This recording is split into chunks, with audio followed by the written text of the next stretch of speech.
Well, good day and hello. I'm Stephen Ezell, the Vice President for Global Innovation Policy at the Information Technology and Innovation Foundation, ITIF, a Washington, D.C.-based science, technology, and economic policy think tank that focuses on advocating for public policies that drive innovation-based global economic growth. I'd like to talk today about a topic that lies at the heart of the U.S.-Korea economic relationship, and that's semiconductors. With a robust ecosystem that accounts for 75% of the world's production of semiconductor memory chips and supports a wide range of original equipment manufacturers and suppliers across both economies. For instance, consider that South Korea's SK Hynix alone supports $9 billion in sales by U.S. firms, a total of $125 billion in upstream and downstream economic activity, and over 700,000 U.S. jobs. But despite our common interest, we face common challenges in the semiconductor sector. For instance, the impact of the semiconductor shortage in 2021 was truly staggering, costing U.S. GDP as much as 0.5 percentage point of growth in 2021, while South Korean industrial production fell nearly 1% in September of 2021, and its GDP was down at least 0.25% compared to the prior year. In fact, 13 million fewer automobiles were manufactured in North America in 2021 alone than would have otherwise been the case in the absence of the semiconductor shortage. So we truly need to collaborate to mitigate the impact of semiconductor shortages and secure our supply chains with a range of short-term and long-term policy responses. One thing enterprises and policymakers in both nations need to do is learn from one another.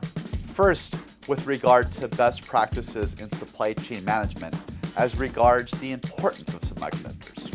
For instance, some auto companies, such as South Korea's Hyundai, weren't hit nearly as hard because they understood that the value to weight ratio of semiconductors was extremely high, and so stockpiled an adequate number of them in advance. Second, we can collaborate on how best to apply modern digital technologies like artificial intelligence, the Internet of Things, and blockchain to facilitate more efficient, real-time supply chain management practices at the enterprise level. Third, we can learn from each other regarding the need to invest in the competitiveness and innovation potential of our semiconductor industries. For instance, in May 2021, Korea announced its K Semiconductor Belt Strategy, which seeks to build the world's largest supply chain for semiconductors, attracting $450 billion worth of investment in the sector through 2030. Among the incentives Korea will offer, the country announced a program of 40 to 50% tax credit for chip R&D activities and 10 to 20% tax credits for facility investments, as well as low-cost loans therefore.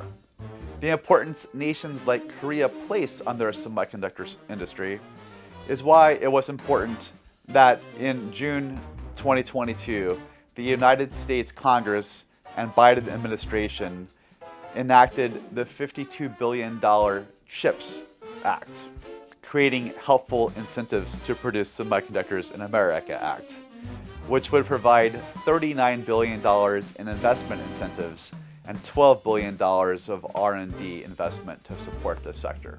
The legislation will also provide an additional $24 billion in semiconductor manufacturing tax credits in the form of a 25% tax credit for facility investments. I should also point out that a number of other countries around the world, from Japan to Taiwan to the European Union and many European countries, have introduced their own semiconductor competitive strategies. However, Given the extreme cost and complexity involved in innovating in the semiconductor sector, in fact, it can cost from $20 to $30 billion to manufacture the world's leading edge 2 or 3 nanometer semiconductor fabs. This means no company or even country can afford to go it alone. The immense challenges involved require collaboration from like-minded nations to advance semiconductor innovation. And that's why ITIF wrote a 2020 report titled An Allied Approach to Semiconductor Leadership, which contended that it's possible for like-minded nations to effectively collaborate to collectively advance the competitiveness and innovation capacity of our respective ecosystems through 4 key policy areas. First, coordinated technology development. Second, coordinated ecosystem support. Third, coordinated technology protections. And fourth, supportive trade policies.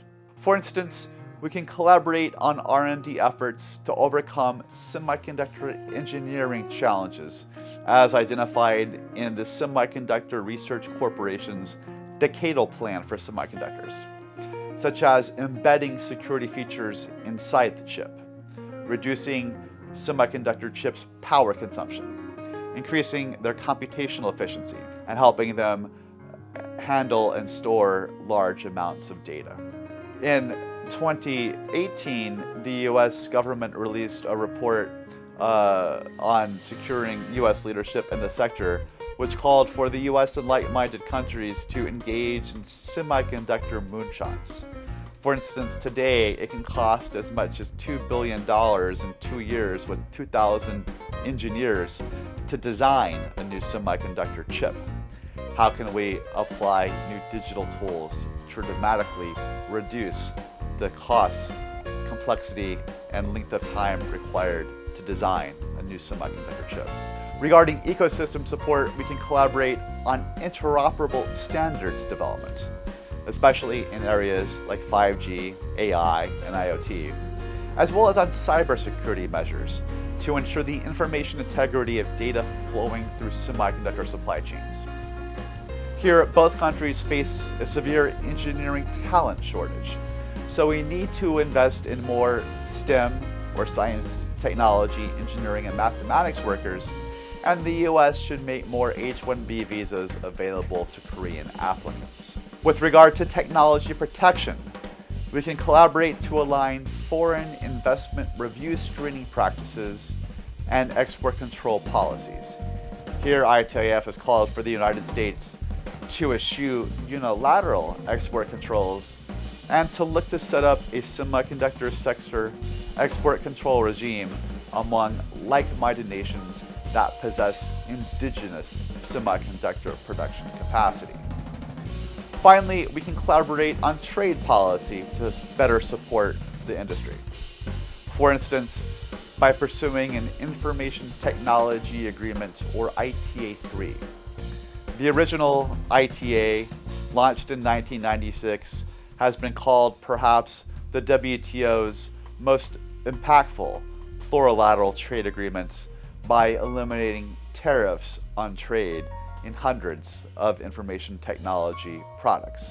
A new ITA-3 would bring hundreds of new products into the ITA's tariff eliminating regime, including many of the most advanced semiconductors that have been innovated in recent years.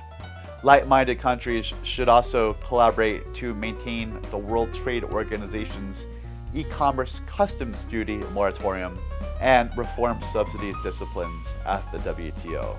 Here, countries should target nations like China that use massive industrial subsidization on non-market-based terms to support their sectors.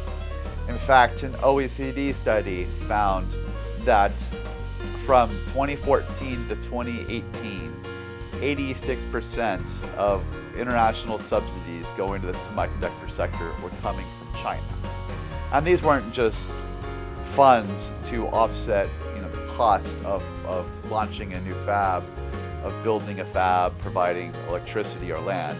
No, these were subsidies that actually went directly to the bottom line of Chinese manufacturers. For instance, the OECD report found that fully 40% of the revenues of SMIC were direct transfers from the Chinese government. Those represent WTO inconsistent subsidies that like-minded countries should push back upon.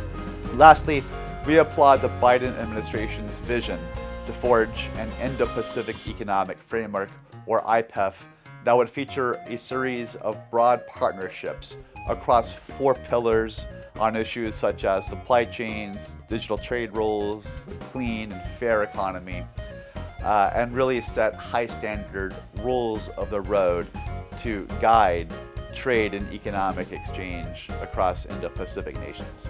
In conclusion, with global semiconductor demand expected to increase nearly 60% over the course of this decade, it means that scores of new semiconductor fabs will need to be constructed around the world.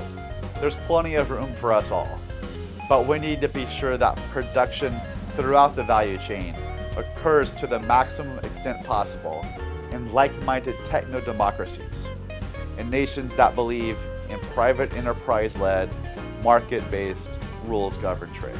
With the global economy increasingly digital, semiconductors truly lie at the heart of the global digital economy.